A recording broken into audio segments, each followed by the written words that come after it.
I think, myself included, but all women really desire to be beautiful. They want to be attractive, and they want to be desired in the best sense of that word. And that's a good thing, a really good thing. It really reflects a deeper reality of who we are in the image and likeness of God. We're made in His image. We're made to be loved by love. And, I think I didn't always know that.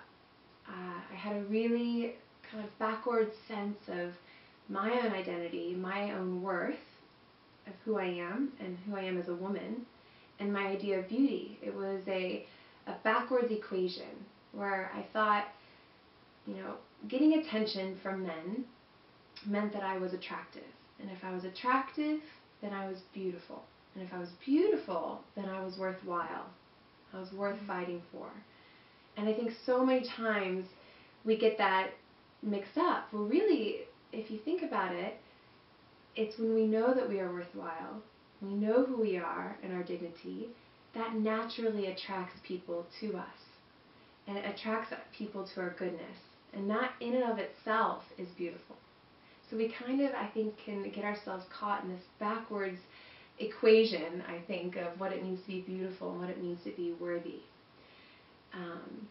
Modesty, which is a word I think is hilarious. Most people cringe and think of burlap sacks and just completely devoid of anything beautiful. It really is actually quite powerful. It sets, modesty sets the stage for authentic love to flourish. It's the guardian of chastity.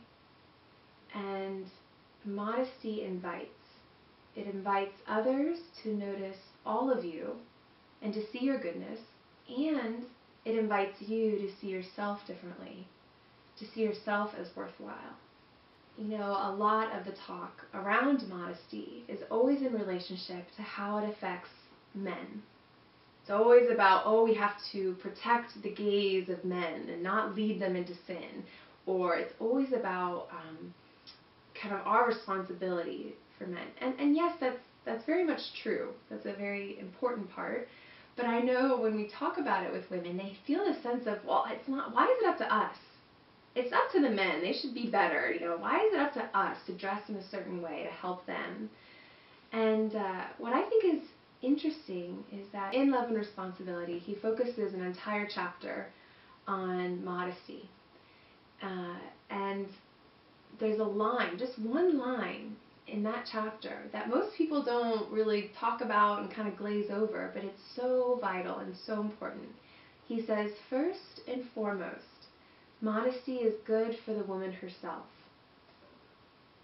Regardless of men, it is good for the woman herself, and something very positive. He uses those words.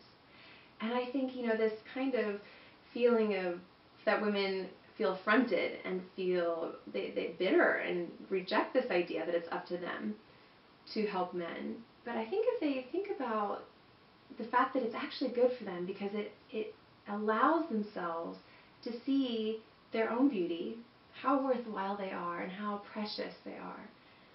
And it's not about covering up. Absolutely not. And it's not about denying our sexual attractiveness. It's affirming that we are more than just sexually attractive. Modesty really highlights and brings to attention the whole person. I like to equate it with a beautiful work of art. True artwork. If you look at a masterpiece, a painting, it draws the eye across the entire canvas, and you take in the art in its fullness. That's exactly what we want our clothes to do. We want it to draw the eye across the whole person, and not just on one body part, or not just on one, part of ourselves that can really objectify. We lose the whole person.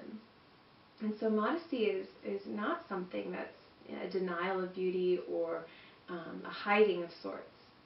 It's really the most beautiful thing we can embrace.